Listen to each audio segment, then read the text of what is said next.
నువ్వు అంటున్నావు చూడు, ప్రజాస్వామ్యంలో ఎక్కడైనా మీటింగ్ పెట్టుకోవచ్చు, ఎక్కడైనా బహిరంగ సభలు పెట్టుకోవచ్చు అని నువ్వు అంటున్నావు కదా.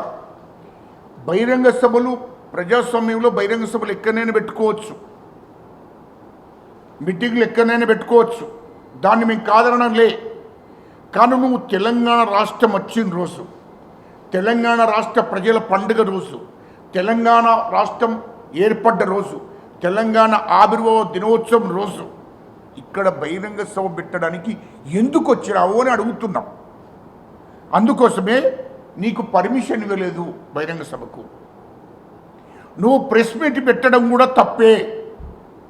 ఎందుకంటే ఈ తెలంగాణ వచ్చిన రోజు తెలంగాణ ప్రజలకు 4 కోట్ల ప్రజలు పండుగ చేసుకుంటున్నారు, తెలంగాణ రాష్ట్ర ప్రభుత్వం పండుగ ఇస్తుంది. అలాంటి రోజున నువ్వు ఇక్కడికి వచ్చి బహిరంగ సభలు ప్రెస్ మీట్లు పెట్టడం కరెక్ట్ కాదు అంటున్నాము.